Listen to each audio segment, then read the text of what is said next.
Welcome to the Building Design Primetime Podcast, focused on providing valuable information for anyone looking to undertake a new build or extension project. We'll share our tips, tricks and stories from a building designer's perspective.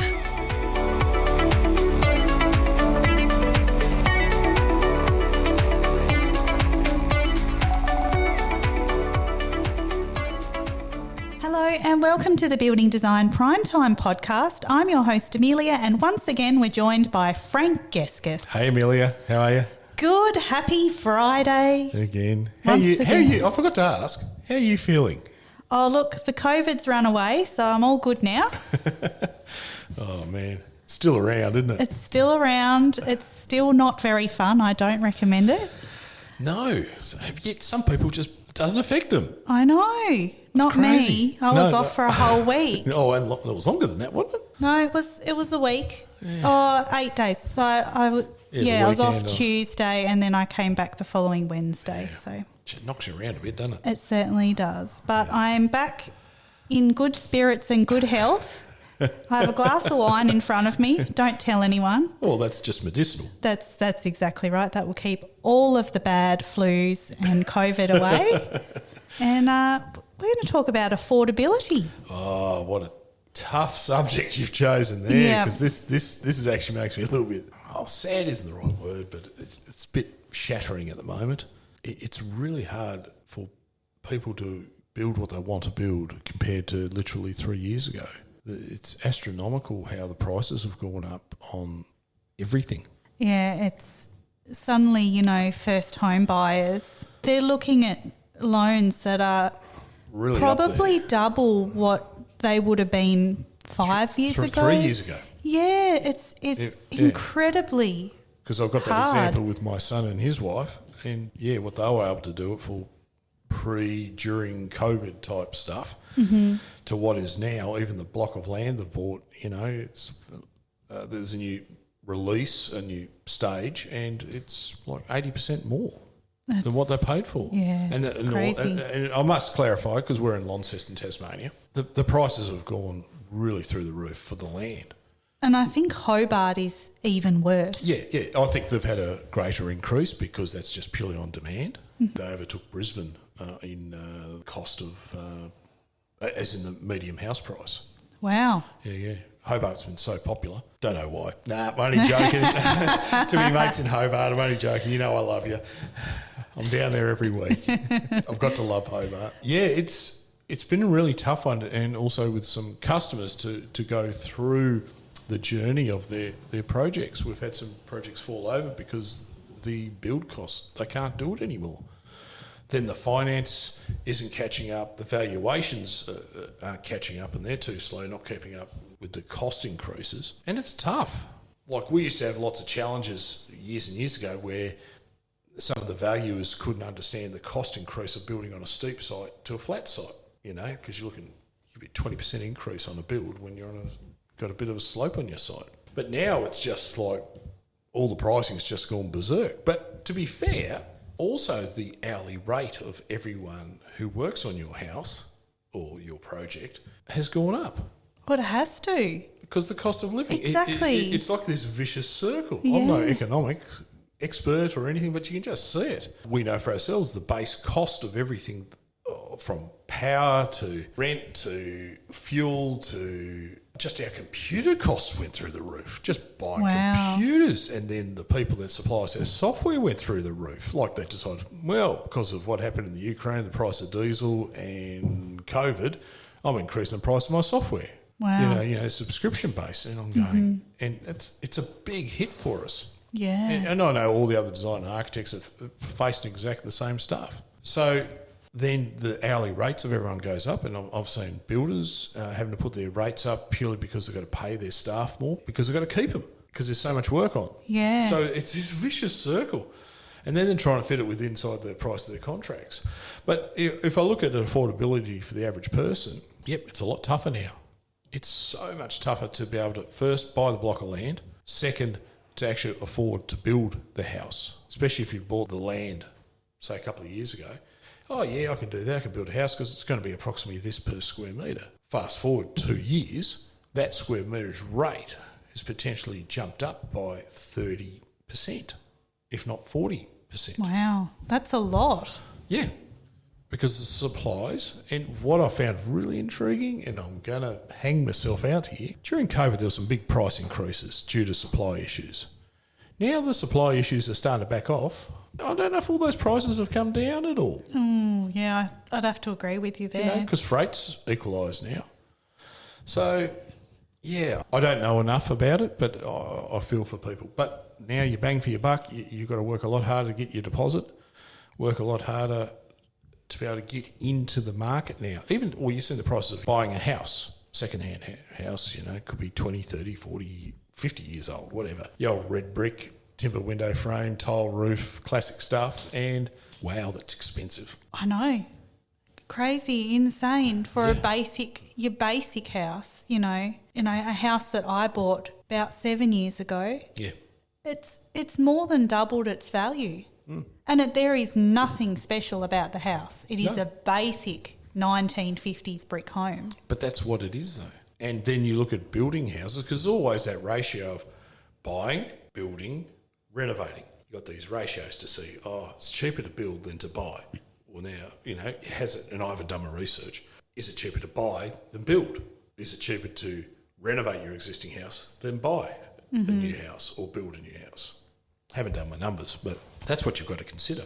I actually had this exact conversation last night at the dinner table, trying to figure out, because my husband and I, we would love to build. Yeah. I mean, we've renovated. I know a good designer. I know of a designer, probably down the road somewhere. Oh, rude! So rude. We would love to build because we have renovated now 2 houses and we're completely over renovating. We do not want to renovate. But the cost of building, when we look at what we want and what you can buy established, you just get so much more bang for buck buying established. But sometimes the established is not efficient. True. It's cold, it's horrible. Let's be fair. Yeah. Older houses aren't as nice to live in generally because of the coldness. Coldness, is that even a word? I mean, because of the amount of power that you have to go in, the thermal comfort, how it functions, And even repairs down the track. Yeah, maintenance. Good maintenance point. For that is, The old timber fascias and 50-year-old gutters and busted tiles. But, yeah, that's just on the outside, Yeah, affordability. But you know what I don't see a lot of, though? What's that? When I first got married and we rented for a little while, then we bought a house. We bought a pretty ordinary house, to say the least, and just to get ourselves established in there. I'm not seeing that much when I sit with my friends, kids and other people. They don't want to do that. They don't want to get, shall I say, the crappiest house in the street. Now, to be fair, the crappiest house isn't always it's cheap anymore, is it? So, but no. It's getting that starting, and it's this whole thing. I need to have a really nice house to start with, rather than deal with a dunger that you've got to fix up a bit. Yeah. No, you've said yourself you've renovated twice. It is hard to renovate and live in the filth of building.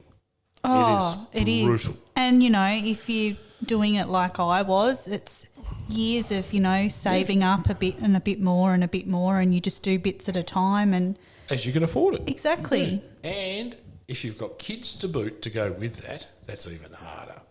Oh, yeah. Actually, I'd love to mention this real perler, and I'm sure you know the one I'm talking about. Beautiful old farmhouse. It had been tacked on and tacked on and tacked on, all these rooms. Patchwork quilt. Yes. Yep. And probably... And the ceiling gets lower and lower as it goes along, doesn't it? Yes. It's not legal at all. Half of it, I'm sure. That is a farm. That's what happens. Yeah. But in saying that, the renovations have been done in stages because it is such a huge project. It's insanely big. And what it's been renovated up to this point is probably the size of quite a generous size house. Yeah. But they've done it with kids, and they've lived in the house, in the filth, in the grunge, while they've had their house renovated. And I take my hat off. I take my hat off to them too. And, young kids, a young family. Stress levels. Good all on that. them. You know, I find it amazing if you Yeah. can do that. And talking to any young people out there, if you can have foresight, the plan to renovate a house, it's as much as it really drives you around the bend sometimes, to be able to complete something, the level of fulfillment is awesome. Mm-hmm. You know, I've done it myself, had very little money, did renos, all that, and it was character building to say the least. You're still married, so it mustn't have been too bad. Well, then I built my own house after that, and I'm still married. She didn't see me for 7 months. Oh, gee. But as a designer, it was the best thing for me to learn how to do this. But, you know, for me, in that case, of building my own house and stuck to the budget, didn't change, just minor changes through it. I stuck with it. It gave us a really good step up. Got into the housing market and we're still in the same house. It was a slog, and it's worth doing the slog. But what are you willing to sacrifice to do it? Mm-hmm. I sacrificed a lot to do that, including my health. So you obviously have to weigh up the pros and cons of what you can manage. But it's this... I used to see a lot of owner builders, and I was too, and it's like looking through life through rose-coloured glasses and looking, I'm just building a house and da-da-da, and they do build this complicated, ridiculous thing and they can't finish it. I didn't. I kept it very simple in a lot of ways, but ask me if I'd do it again right now, no. You wouldn't? No. Why not? The toll it took on me physically and mentally, and then away from the family and the kids, I would not do that again now. But for us, it was to get a step in the door with a nice, new, comfortable home. But at the time, I was young, I was keen, I had the energy, I just couldn't do it now. But I know guys my age, I'm in my 50s, that are still keen to do that type of stuff. Good on you. You're a legend. Work hard, get it done. So it's really, really impressive watching people working their tail off to do that. Yeah, and it's interesting if you look back at previous generations. I know my grandparents, they immigrated from Italy, from Europe. Yep. And in order to get work and, you know, they built their own house on top of working full time as well. Like I don't know how they did it. The hours they worked back then compared to now and the expectations, they flogged themselves. Oh, definitely. You know, and to be fair, affordability is in some cases, and people are going to hate me saying it, is a mindset. What are you willing to sacrifice to get your house? And some people will say, well, I'm not going to. Well, then don't complain about not having a house and affordability. Because I believe you can get a house, you can renovate it, you can do whatever you like, get into the market. It's a stepping stone to get into it. But what are you willing to sacrifice? Yeah. And some people won't like me saying that, but it is. Seriously, the amount of money you got to save to be able to do that. Yeah, even my parents, I'm pretty sure they paid cash for their house, or their block. Yes. Which back then was probably next to nothing. But also, you've got to look at it relative to their wage. Exactly. Yeah. And I think they built the house pretty much themselves. I think my grandparents, they helped. Yeah, but back then building was a lot simpler too. But interest rates were really high. They were ridiculous. I'm pretty sure Mum said that it was about 16% or something ridiculous big patches in there, the crazy percentage. Yeah. Look, my parents, which, funnily enough, my parents have gone into a home and gone to the next stage of life, and the house settled today. Oh, wow. They've been in that house since 1969. Wow, that's a big change. It was. They bought. They never wanted to move. They loved being there. So you grew up in that house? I grew up in that house. Oh. And now, cleaning it out and doing all that, it's been a bit of an emotional roller coaster for me and my brothers and obviously for my parents more so. But my dad, he was incapacitated. He couldn't help or anything like that. But me and my brothers and all the rest of the extended family just took care of everything. But they stayed in that one house the whole time, and now it's been sold, settled today. And that house is not affordable to first homeowner. Really? Yep. Wow. And that would be... And it's nothing out there. What, a 1950s house? No, 1960. It was 1968. It was finished in 1969. They bought it from a specky. Wow. Yeah. Builder built two houses, one opposite each other. They had a choice. And since they stayed their whole life, did a few modifications, did a big extension on the back of it, extra bedroom, ensuite, and a rumpus room. Rumpus room was the best thing ever. This thing was huge. We had so many cool parties in the back there and other functions. It was great. But anyway, it was done in 1969. So just think of the location. So the location within Launceston is really good. It's a sought-out area now. And it's hard for kids to get into that. No, I shouldn't say kids. They're adults, young adults trying to get into this. It is hard. But I've seen a few of them do it and they got their focus. They're determined to get their house. If that's what your goal is, do it. But you've got to slave for years to be able to save your deposits and do that. Or if you want to renovate, get something lesser quality, get a unit. Start with a unit. Own your unit. Step up to the next one. I agree. Most of the advice I give to friends, like I've got some friends, you know, I'm in my 30s now, and some of them haven't even bought their first house yet. And that's okay. And that's fine. But they do have to get in their head, I think, some of them, about what they can afford. Well, yeah, and a lot of people think just go build. And it may not be your best option. Maybe it's to buy something, renovate it. But you've got to get the right advice on renovating or adding value. And we get asked that a lot. Are we adding value? Are we overcapitalising? And I'm a big believer you've got to look at, if you're going to spend money to renovate, you need to stay there for a reasonable period of time. I used to say 7 to 8 years to get the return because the capital gain increase. I'm not quite sure what that would be now. But like you add extra rooms, a lot of people add master bedrooms, en suites, add a second bathroom, add an entertainment area, add a garage. Could be a whole ton of things. Actually, that's one thing that we've noticed. Probably it could be as a result of the rising cost of living and interest rates and all of that. Yep. A lot of extensions that we've been, you know, having come through for our inquiries online and that sort of thing. So, you know, that could be a good option. Obviously, first home buyers don't have that option. No, not necessarily, but they can buy a house with something in tension in the future. Yeah, especially if they like the area, plan on being there a long time. Area is a big thing, position, you know. And don't have the blinkers on to think, I need to have this house, this type of house. Start small, pay off lots of your principal, you know, save your money, work hard. That theme has not changed in a very long time. Yeah, and once you sort of get past that first few years of owning a house, with inflation looks after you. For the most part, I think. How does inflation help you look after you? It looks after you because you'll make back your investment one day. Oh, you're talking about capital gain, the increase in value. Increase in value. Yeah, well, I don't disagree with that, yeah. But certain financial people think, maybe better in other things. But on the flip side, if you make a choice that I don't want to be a homeowner, that's okay too. There's nothing wrong with that. And I'm going to get on my soapbox here. Okay, off you go. You've got 1 minute.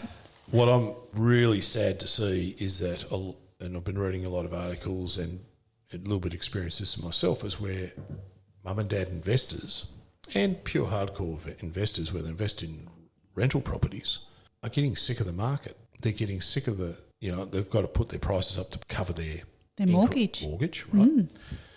They're getting belted online saying you're a pack of greedy bastards. And to be fair, there are some. There's no doubt about that. But there's also those that are genuinely need to put it up because they aren't in positive cash flow. They go into negative. And some people say, hey, stop the negative gearing. But to be fair, you want to be in positive cash flow half the time, most of your time, because you're shelling out. It's an investment. I mean, you want to get some sort of benefit you would hope from it. Yeah, exactly right. So where I really struggle is that now there are a lot of investors are getting out because of the rules that the government are putting in, giving people rights that in some cases are fair and not fair to the tenant because they're being abused by a landlord, but vice versa, good landlords are getting put over a barrel and it's not attractive to hold on to these properties. I'm really scared that all these private investors are not wanting to keep their properties, they're going to sell them. Then what happens, there's a whole block of rental properties that are no longer available. If there's not rentals available, where do people go? Yeah, and there's, Do rely on government for social housing and stuff? And let's face it, there is never going to be enough social housing. And that's okay, but I think social housing has its place and I'm all for it, and there's great organisations out there that do it and do it really well. But surely we should have a level of private investors that are able to rent. You've got your professionals and that really set up and just rent. If it becomes unattractive, they get rid of it. They sell it. Mm-hmm. That means there's less rentals. Yeah. The Airbnb, obviously, that has affected rentals as well. Oh, 100%. But it comes down to return. if you get, and you know this first well, you have a tenant that drives you bonkers and actually abuses their position, abuses the building, and costs you lots of money, and you're not making an income out of it because you're actually repairing the joint, then why would you want to keep it? Oh, exactly. I'll go invest in something else. You know, exactly, because that's the whole point. You want to get ahead. So I think the government's got, and a few other things, got to be real careful of where some of these rules are heading, because that means if there's less rentals and there's a massive shortage all over Australia, where's it going to go? Yeah. It's a horrible thought. It is a horrible thought. Yeah. So talk about affordability of rentals and availability of rentals. Yes. You know? So there's all that side of it. Sorry, I digressed a little bit in my little bit of soapbox, but I'm scared for those people that want to rent or need to rent. Oh, I'm scared for them too. Because I reckon that there's going to be a major problem and more homelessness. And to be fair, with the cost of living at the moment, a lot of rentals are even more than the cost of a mortgage. In some cases, repayment. But then they can't get into getting a deposit. Yes. But there are some schemes with the Tasmanian government, but to be honest with you, they're hardly setting the world alight on numbers. I'd love someone to come back and, tell me what numbers they are. Mm-hmm. But I believe that their program where it's like a rental purchase thing with the state government, but the amount of houses wasn't a lot, No. And I think we've got to look at trying to do a better job in getting people to rental purchases or rent to buy, whatever you want to call it. So people own their own little castles, whatever it may be. It's affordable. They can make the payments. It's no different to, like you say, paying the rent, and you've got an asset at the end of it. Yep. So if you don't have that asset, it makes life hard sometimes. It depends if that's your dream. I've seen plenty of people, they just want to rent and they invest their money elsewhere. Good on you. So affordability, tough subject. There's going to be lots of discussion of this. It's all through the media, and my empathy goes out to those people that are struggling to find a house, roof over their head. It really does. It saddens me around Launceston, the amount of tent cities and caravans and stuff, and they're just stuck. Where do they go? Not enough social housing, not enough affordable rentals, or rentals full stop. Mm-hmm. And yet I can't help but think that I shouldn't bash the government 100% on this, but the government only has part to play.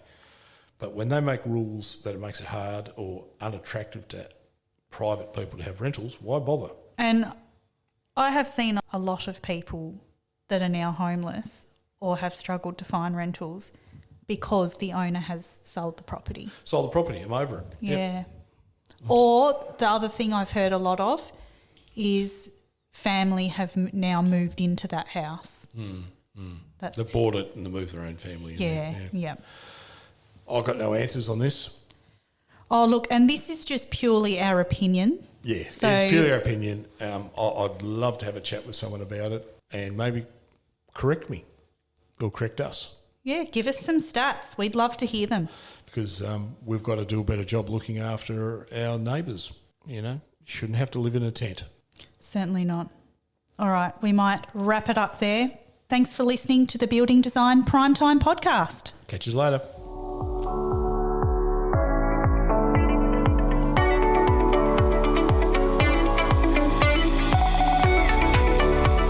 You're listening to the Building Design Primetime Podcast.